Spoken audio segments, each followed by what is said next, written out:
আচ্ছা তুই তো ভার্জিন, তোর রেটটা একটু বেশি হবে, বিথি আয়নাকে বলল। যদি ওয়ান টাইম কাস্টমার আসে তাহলে ওই যে কাশফুল দেখছিস ওইখানে নিয়ে যাবে, আর যদি সারা রাতের জন্য আসে আমাকে বলবি, আমি সব ঠিকঠাক করে দিব। আয়না কাশফুলের দিকে তাকিয়ে মুচকি হেসে।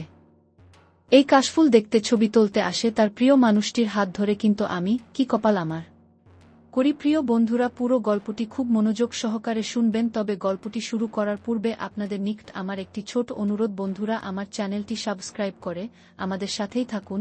নতুন নতুন ভিডিও পেতে বেল বাটনটি ক্লিক করুন। এরকম মজাদার গল্প শুনতে কমেন্ট করুন এবং শেয়ার করে বন্ধুদেরকে শোনানোর সুযোগ করে দেন। ধন্যবাদ। চলুন এবার গল্পটি শুরু করা যাক।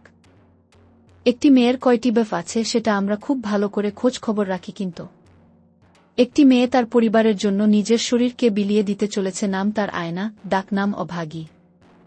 রাত 1-2টা বাজে।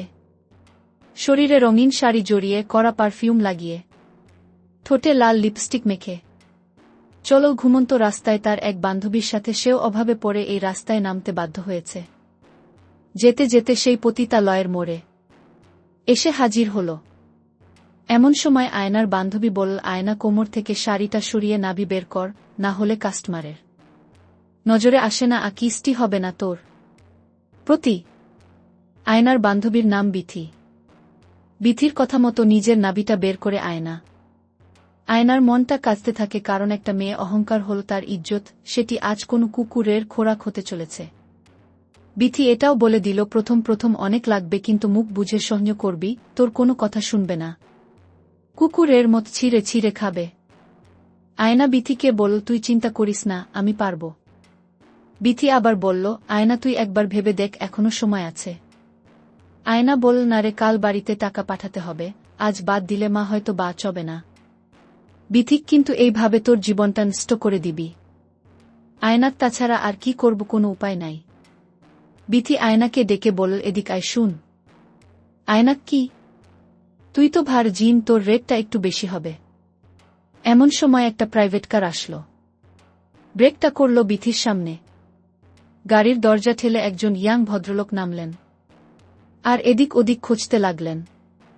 এমন সময় বিথি বলল, আমাকে কি পছন্দ হয় না? ভদ্রলোক, আমার সুন্দরী লাগবে, আপনারা তো মেকআপ দেয়া, আমার ন্যাচারাল বিউটি লাগবে। বিথি ভদ্রলোকের পেটে হাত দিয়ে, তুই মনে হয় নতুন, আমায় দেখ না, অনেক মজা দিব। ভদ্রলোক তখন বললেন, আপনাকে আমার লাগবে না, আমার নতুন মেয়ে লাগবে। বিথি, নতুন মাল লাগবে। তখন আয়নার কথা মনে পড়ল।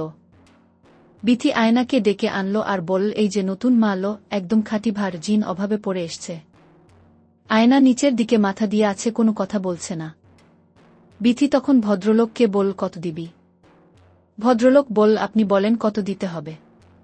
বিথি আয়নার কানে কানে ফিসফিস করে বলল, কত চাইব? মাল কিন্তু বড়লোক আছে। আয়না বলল, 10,000 বল। বিথি, যা, তোর কোনো ধারণাই নাই।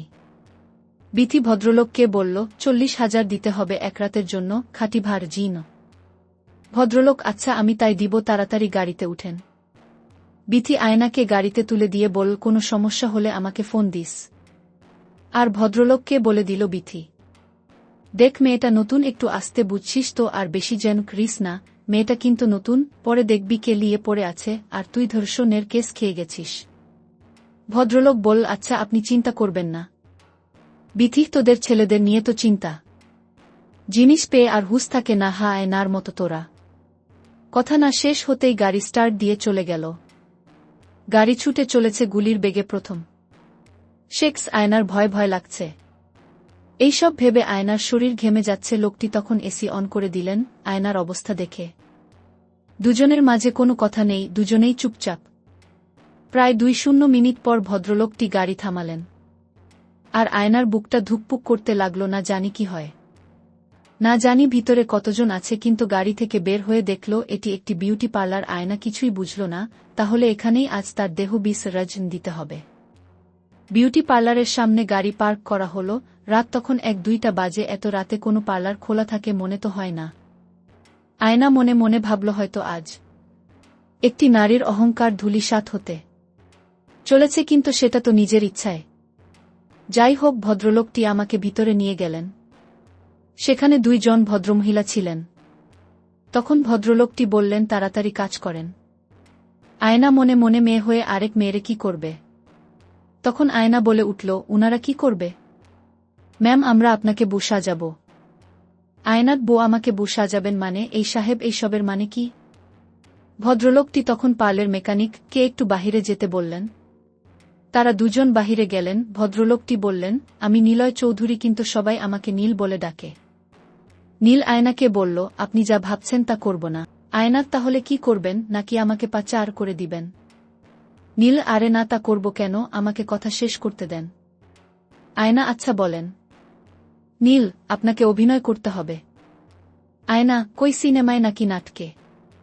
এবার নীল বিরক্ত হয়ে, আরে ভাই, আগে আমার কথাটা শুনেন। আয়না, হুম বলেন। নীল, অভিনয়টা করতে হবে আমার মায়ের সাথে, আমার বউয়ের ভূমিকায়। আয়না, এখন আপনাকে বিয়ে করতে হবে, আমি এইসবের মধ্যে নাই। নীল, না না, শুধু মায়ের সামনে অভিনয় করবেন। আসলে আমার মায়ের বড় ধরনের একটা রোগ হয়েছে, যে রোগের কোনো প্রতিকার নাই। বিদেশ পর্যন্ত নিয়ে গেছি, কাজ হয় নাই। ডাক্তার বলে দিচ্ছে বেশি দিন বাঁচবে না। কিন্তু মায়ের ইচ্ছে হলো, তার ছেলের বউ দেখতে চায়, তাই আপনাকে। আয়না, তাহলে আপনি বিয়ে করলেই তো হয়। নীল, আসলে আমার গেফ আছে। আয়না, তাহলে তাকে নিয়ে যাচ্ছেন না কেন? তাকে বিয়ে করেন, তাহলে তো হয়ে গেল। নীল, আসলে আমার গেফ এই যুগের মডার্ন মেয়ে তো, ও এইসব শাড়ি চুড়ি আর সব সময় বাসায় থাকতে পারবে না, বুঝেননি তো, মায়ের সেবা যত্ন করতে হবে। ও এইসব করতে পারবে না, ও না করছে এইসব আজাইরা ঢং করতে পারবে না। আয়না মনে মনে, আমি মনে হয় প্রাচীন যুগের মেয়া। আয়না, আচ্ছা ঠিক আছে, কিন্তু আমাকে কত দিবেন? নীল, আপনার পরিবারের সব খরচ আমি বহন করব। আর আপনার শিক্ষাগত যোগ্যতা কতটুকু? আয়না, অনার্স শেষ। কেন? নীল, কাজ শেষ হলে একটা চাকরির ব্যবস্থা করে দিব, চলবে কি? আয়না মনে মনে, চলবে না মানে দৌড়াবে। নীল, তাহলে আমি যা বলবো তাই শুনতে হবে, এরকম একটা চুক্তিনামা করে ফেলি। আয়না, ঠিক আছে। তাহলে এখন বউ সাজাতে বলি। আয়না, আমি নিজে সাজি, এরা মুখে বস্তা বস্তা ময়দা দিবে। ম্যাম, এগুলো সব বাহিরের, খুব ভালো। আয়না, ওই তো বস্তার ময়দা আর প্যাকেটের ময়দা, কিন্তু সব তো ময়দাই। আমাকে সাজতে দেন। কিন্তু স্যার, কি আমাদের পেমেন্ট দিবেন? আয়না, হুম স্যার, দিবেন। আয়নার ছোটবেলা থেকে বউ সাজার খুব ইচ্ছে, আজ সেটা পূরণ হল, কিন্তু মিথ্যা বিয়ের নাটক। আয়নার সাজুগুজু শেষ হতে হতে রাত 1টা বেজে গেল। নীল আবার গাড়ি করে রওনা হল বাসার উদ্দেশ্য। আয়না বসে যে আমার পাশে বসে আছে, আর আমি নীল ড্রাইভিং সিটে বসে। আমি জিজ্ঞেস করলাম, আচ্ছা তোমার নাম জানি কি? আমার নাম আয়না। আমি, ওটা আয়না, তা আপনি ভুল পথে যাচ্ছিলেন কেন? আয়না, সোনার চামচ মুখে নিয়ে বড় হয়েছেন তো, তাই অভাব কাকে বলে জানেন না। আমি, তাই বলে নিজের। আয়না, তাছাড়া কোনো উপায় নাই, কাল আমার টাকা লাগবে, বাড়িতে পাঠাতে হবে। আমি, হুম পেয়ে যাবেন, একটা কথা বলি। আয়না, হুম বলেন। আমি, বুসা যে আপনাকে সুন্দর লাগছে। আয়না মুচকি হেসে, তাই? আমি, আর শুনো, আমাকে কিন্তু তুমি করে বলতে হবে বাসায়।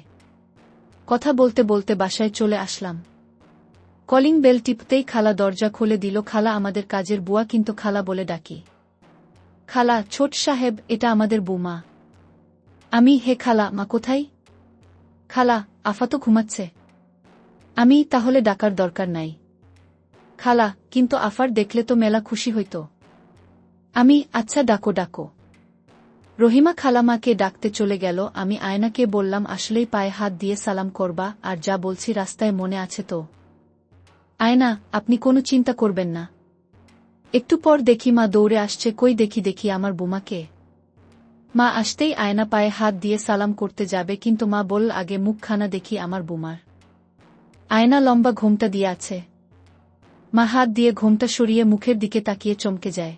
আমার একটি ছোট অনুরোধ, বন্ধুরা, আমার চ্যানেলটি সাবস্ক্রাইব করে আমাদের সাথেই থাকুন। নতুন নতুন ভিডিও পেতে বেল বাটনটি ক্লিক করুন। এরকম মজাদার গল্প শুনতে কমেন্ট করুন এবং শেয়ার করে বন্ধুদেরকে শোনানোর সুযোগ করে দেন। ধন্যবাদ।